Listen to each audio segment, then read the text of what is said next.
কাজ তোমরা চাবুক মেরার ইঞ্জেকশন দিয়ে করতে পারোনি, সেই কাজ আমি হাসিল করব আমার ভালোবাসা দিয়ে। হ্যাঁ, ভালোবাসা দিয়ে। এই পাষাণ পুরীতে থেকে থেকে তোমার হৃদয়টা একেবারে পাষাণ হয়ে গেছে, তাই তো মানুষের দুঃখ বেদনা তোমার ওই পাষাণ হৃদয় স্পর্শ করে কখনো তোমার হৃদয়ের গভীরে প্রবেশ করতে পারে না। এর জন্য আল্লাহকে জানাই রমজানের লাখো লাখো সেলাম মেনসাব। এই আল্লাহর দোহাই দিলটা পাষাণ না বললে আমি অন্যের দিলে চাকু চালাবো কেমন? রমজান, অন্যের সুখ হাসি আনন্দ কেড়ে নিয়ে বছরের টাকা দুহাতে ভরে আমি আমি আমার এই পাষাণ দিলটাকে খুশি করবো কেমন করে? রমজান তুমি, এটাই তো রমজানের ডিউটি মেনসাব।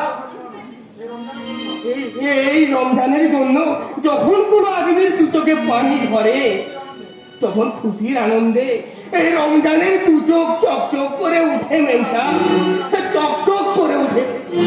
যখন কোনো আদমি এই রমজানের হাতের চাকু খেয়ে ওই মরণ যন্ত্রণায় ছটফট করতে থাকে, তখন এই রমজানের পাষাণ দিলটা প্রাণ খুলে অট্ট হাতে হাতে মেনসাব, প্রাণ খুলে অট্ট হাতে হাতে। এই পাষাণ পুরীতে থাকতে থাকতে ওই রমজানের দিলটা একেবারে পাষাণ হয়ে গেছে, তাই তো ওর দিলে মায়া মমতা ভালোবাসা বলে আজ আর কিছুই নেই। ভালোবাসা, স্নেহ, মমতা আমার কাছে মায়াময় মরীচিকা। দূর থেকে শুধু হাতছানি দিয়ে ডাকে, আর কাছে গেলে কোথায় যেন মিলিয়ে যায়। আমি তোমাকে ভালোবাসা দেব, আর সেই সঙ্গে দেব অফুরন্ত সুখের সন্ধান। তুমি আমার সুখের সন্ধান দেবে? দেব।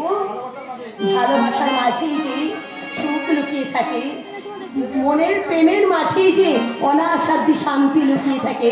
তুমি আমার বুকে ঝাঁপিয়ে পড়ো, আমি তোমাকে আমার সেই বুকে করে নিয়ে পৌঁছে দেবো সেই স্বপ্নময় সুখের রাজ্যে। তুমি আমাকে ধরেছো কেন? আমাকে কোথায় নিয়ে যাবে? ওই পাশের ঘরে। পাশের ঘরে কেন? ওই পাশের ঘরেই তো নির্জন নিরালায় আমি তোমাকে মধু দেব, আমার বুকের মিষ্টি মধু। কোথায় মধু? তাকিয়ে দেখো আমার এই বুকের মাঝে। তোমার বুকে তো আমি দেখতে পাচ্ছি বুক ফাটা চাপা কান্না। তাহলে তাকিয়ে দেখো আমার এই মুখের দিকে। তোমার মুখে তো আমি দেখছি আমার বোন ময়নার করুণ। তোমার দু চোখে আমি তো আমার ময়নার, আমার করুণ ছবিটাকে দেখছি। বন্ধ করুন আপনার পাগলামি। শতবার নামাবালি দিয়ে কিছুতেই আপনি আপনার ওই চরিত্রটাকে ঢেকে রাখতে পারবেন না। আমি আমার এই যৌবনের আগুন দিয়ে আপনার শিরায় শিরায় আগুন ধরিয়ে দেবো। আসুন আসুন বলছি, আপনি আমার কাছে আসুন।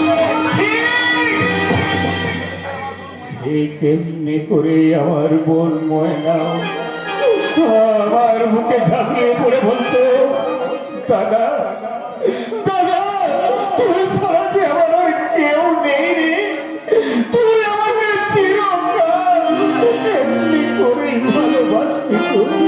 তখন তাকে আমি আমার এমনি করে বুকে জড়িয়ে ধরে বলতাম, কেন কেন বাঁচবো না রে পাগলি, তোকে আমি সারা জীবন আমার এই বুকের মাঝে আগলে রাখবো, আগলে রাখবো। আমি পারিনি আমার বোন ময়নাকে আমি আমার বুকের মাঝে রাখতে পারিনি। ওই ওই শয়তানরা জোর করে আমার ময়নাকে আমার বুক থেকে ছিনিয়ে নিয়েছে। এই মেয়েটা, তুমি কি আমার ময়না হতে পারো না? কেন বলো না, তুমি কি আমার ময়নার মতো আমার কপালে ফোঁটা দিয়ে তুমি বলতে পারবে না, ভাইয়ের কপালে দিলাম ফোঁটা, জম দুয়ারে পড়ি। কারণ তোমার মতো দেবতা এই বারে বনিতার হৃদয়ে কখনো স্থান পেতে পারে না। কে বলে তুমি পার বনিতা? তুমি তো আমার এই স্নেহাতুর হৃদয়ের মাঝে সত্য ফোটা অপরাজিতা। আমি যে কলঙ্কিনী। ওরে দাদার কাছে দাদা! চলে চম্পাকলি, তুমি কি তোমার যৌবনের জল ফেলে এই পাগল কঙ্কনে হৃদয়টাকে স্বীকার করতে পারলে না? তাহলে কি আমাকে এটাই ভাবতে হবে যে চম্পাকলি একটা পাগলের কাছে হেরে গেছে? কিছু কিছু হাড়ের মাঝেও এত শান্তি লুকিয়ে থাকতে পারে, এই কথাটা আমার আগে জানা ছিল না। Sorry, I am very very sorry. আপনার চম্পাকলি! এই পাগলের চোখের জলে তোমার কমল হৃদয়ে করুণা জন্মালো। এই কৌশিক লাহিড়ির পাষাণ হৃদয় কখনো বলবে না। দাদা! আরে কাঙ্কাল, তোকে আমি শেষবারের মতো বলছি, যেভাবেই হোক এই দলিলটাতে তুই সই করে দে। আমি আগেও বলেছি আর আজও বলছি, আমি সই করব না, করব না, করব না।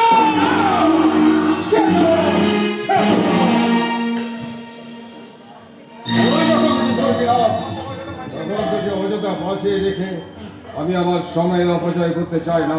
মরার জন্য প্রস্তুত হ।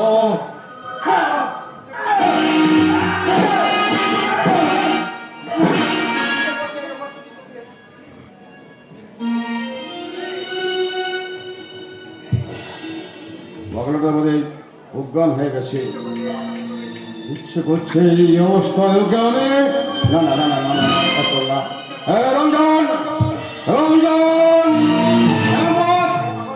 এই পাগলটাকে এক্ষুনি ওর রুমে পৌঁছে দে, আর জ্ঞান ফিরলে আমাকে খবর দিস। ওর সঙ্গে আমার আজ বিশেষ বোঝাপড়া আছে। ঠিক আছে বস। তবে আমি বলছিলাম কি, হ্যাঁ। এই রাগের মাথায় পাগলাটাকে একেবারে খতম করে বসবেন না কিন্তু, নইলে আপনি কিন্তু ঠকে যাবেন বস, একদম ঠকে যাবেন। হ্যাঁ,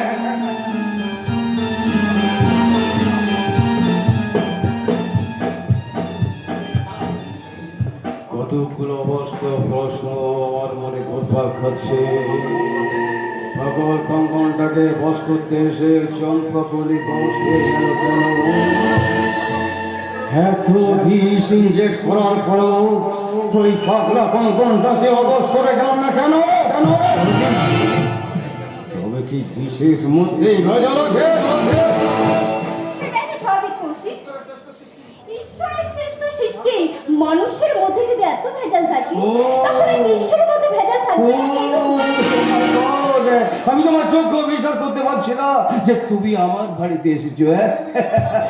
ওই মিটমিটে শয়তান দুর্গ গাঙ্গুলির উপর প্রতিশোধ নিতে আমার সন্দেহ। ও বাড়ির চাকরি গোকুলের সঙ্গে ওর গোপন সম্পর্ক আছে। তাই আমি চাই কিসব বলো, তোমার চামড়া পূর্ণ করতে এই কৌশিক লাহিড়ি তার জীবনটা পর্যন্ত দিতে পারে। জানি কৌশিক জানি।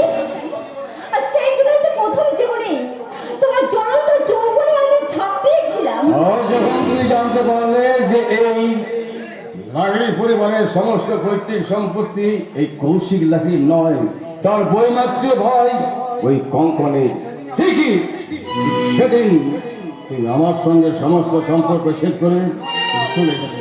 না নেভার। তুমি তুমি আমাকে সম্পূর্ণ ভুল বুঝছো কৌশিক।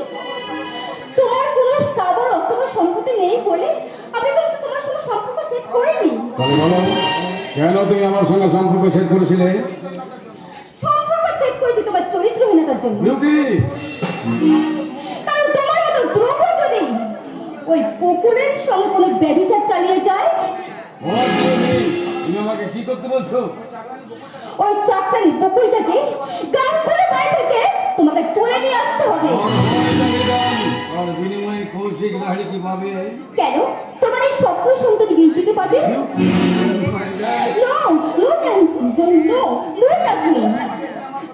আগে তুমি আমার কথা রেখে তুমি তোমার কাজ করবে, তারপর আমি আমার কথা রেখে তোমাকে আমার সব কিছু দেবো।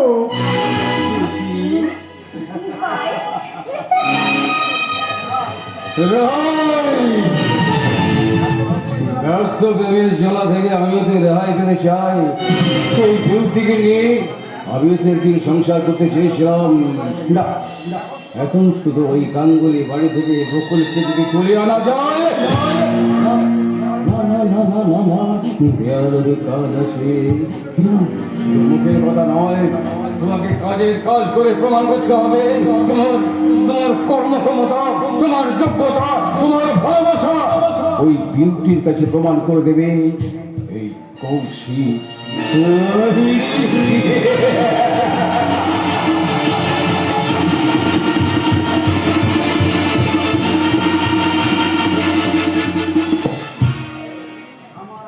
আমার আকাশে ঝড়ের বাতাস ছেয়েছে হৃদয় মন, আমি যে আমারে হারিয়ে ফেলেছি দিশাহীন অনুখ, পদ ভোলায় কি পথিক হয়েছি, সামনেটা বড় কালো, অচেনা যেন লাগছে নিজেকে কোথাও আলো, মরমের দ্বার রুদ্র হয়েছে, দুনিয়া খুলেছে মনে, কে যেন ডাকিয়া কইছে আমারে, বিদায় দিলাম তোরে।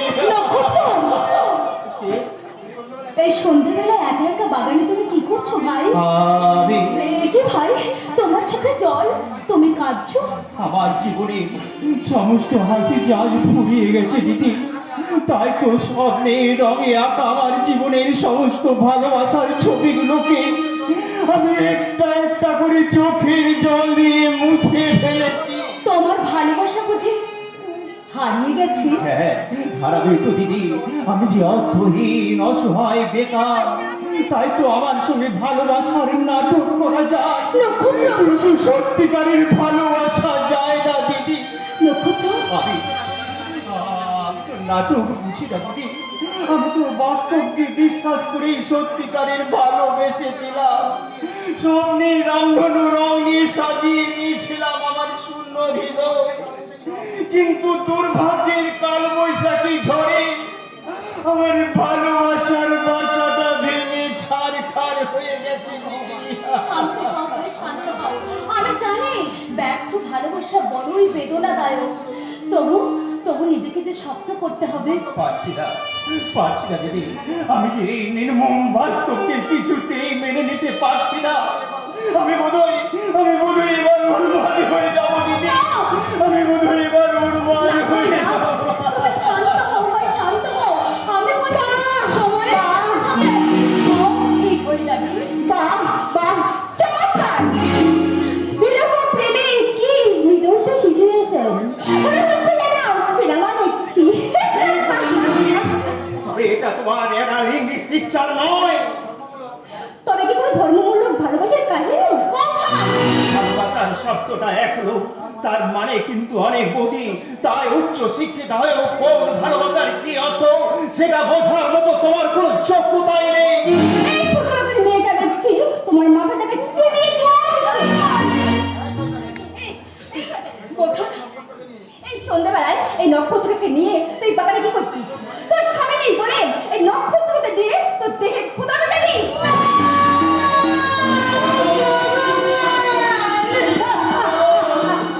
তোমার ওই নোংরা তিরস্কার দিয়ে তুমি আমাদের এই মধুর সম্পর্কটাকে আর ছোট করে দিও না।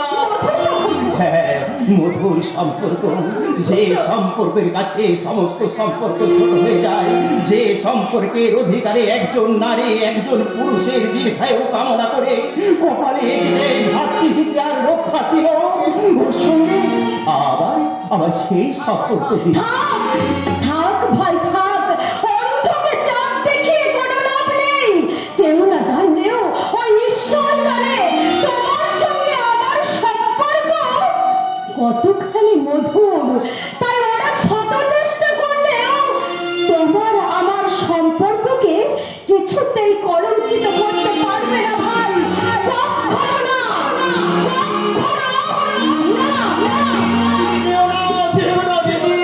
জেনে বলে তুমি যতই সাধন সাধার চেষ্টা করো আমার চোখে তুমি ফাঁকি দিতে পারবে না। কি বললে বৌদি?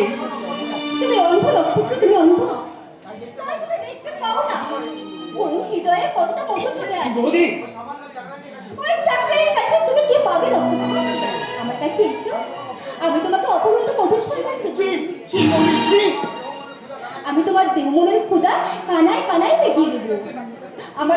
আমার বুকের দিকে তাকিয়ে দেখো তো, কত মধুর চোখে আছে। আমার দু চোখে দেখো কত জাদু লুকিয়ে আছে। এসো এসো নক্ষত্র, এই নিরালায় তোমাকে আমার যৌবনের মধুর জার বলে বিলিয়ে দেব। তুমি আমাকে ছাড়ো বলছি, নক্ষত্র, ছাড়ো বলছি। শুধু একটু বার নক্ষত্র। বৌদি, এত নিজ তুমি, এত জঘন্য তোমার চরিত্র। ছাড়ো বলছি, ছাড়ো বলছি। নক্ষত্র তুমি এসেছো ঠাকুরপো, তুমি এসেছো। তুমি না এলে ওই নক্ষত্র এতক্ষণ হয়তো আমাকে যে নক্ষত্রকে আমি আমার ভাইয়ের মতো ভালোবাসতাম, সেই নক্ষত্রকে না আমার রূপে আকৃষ্ট হয়ে ওই বাগানের মধ্যে একা পেয়ে কথাটা উচ্চারণ করতে লজ্জায় আমার মন যাচ্ছে। এত জঘন্য তোমার পরিচয়, তোমার মতো নারী আমার জীবনে আমি এই প্রথমবার দেখলাম। তোমার এই সুনিপুণ অভিনয়, একজন দক্ষ অভিনেত্রীকে হার মানান।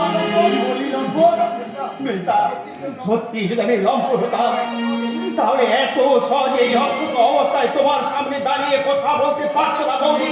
হয়তো এতক্ষণ ওই ঝোপের মাঝে অসহায় বিরস্ত অবস্থায় পড়ে থাকতো তোমার ওই সত্যি সত্যি বৌদি অচৈতন্য দেহটা।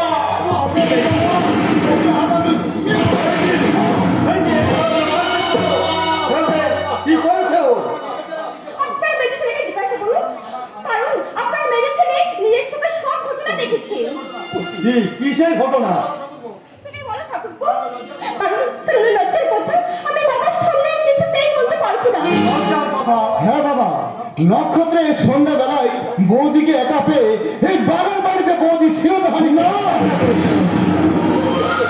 বিশ্বাস করবেন না বাবা, বিশ্বাস করবেন না।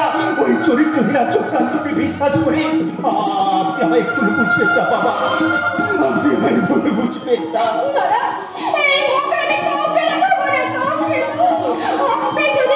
আপনি যদি এর বিহিত না করেন তাহলে আমি আত্মহত্যা করব। বংশের কুলাঙ্গার, এত নিষ্ঠুর, এত নিষ্ঠুর বড় মাতৃ সভা বৌদিকে তুই কিনা। আপনি বিশ্বাস করুন বাবা, আমি সম্পূর্ণ নির্দোষ। বৌদি আমাকে না চিনল, আপনি তো আমাকে ভালো করে চেনেন বাবা। নিজের সন্তানের প্রতি কি আপনার এতটুকু বিশ্বাস? বেরিয়ে যা, এই মুহূর্তে তুই এই বাড়ি থেকে বেরিয়ে যা। আর কোনোদিন তুই এই বাড়িতে পা রাখবি না। আজ থেকে আমি জানবো নক্ষত্র, নক্ষত্র মারা।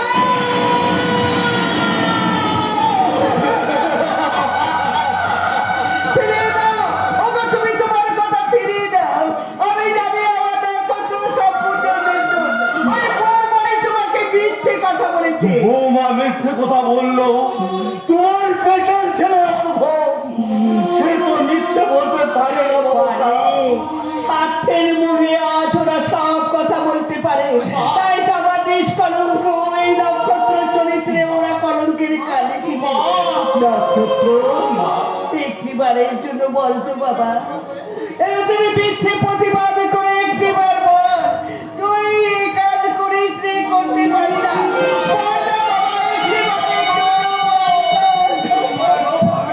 পুত্র, মিথ্যের মেঘে ঢাকা পড়ে গেছে মা। শত চেষ্টা করলেও সে আর সত্যের আলোর সন্ধানে কোনোদিন নক্ষত্র। বাবা, আপনার আদেশ মাথায় দিয়ে এই বাড়ি ছেড়ে আমি চিরদিনের মতো চলে যাচ্ছি। নক্ষত্র। আপনার এই শান্তির দেবালয়ে আমার মতো দানবের পাপের চিহ্ন কখনো করবে না। এই মহাপাপীর বিষ বিশ্বাসে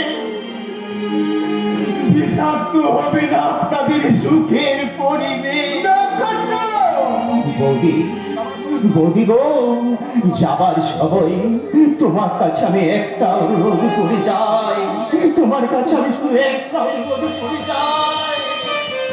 যদি কোনোদিন এই সুন্দর পৃথিবী থেকে হারিয়ে যায় তোমাদের অভাগা নক্ষত্র, আর সেই সংবাদ যদি কখনো তোমাদের কানে এসে পৌঁছয়, সেদিন অন্তত আজকের আসল সত্যটুকু তুমি সবার সামনে বলো বৌদি।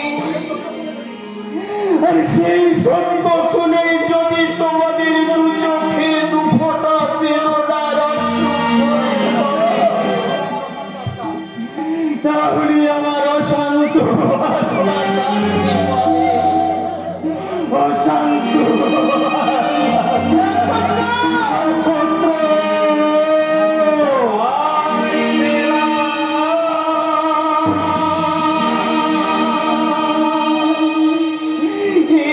একটি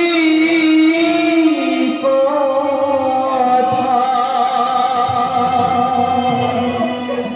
শুধু তোমায় বলে যা, নক্ষত্র জানো জানো তোমার চরণ আমি যেন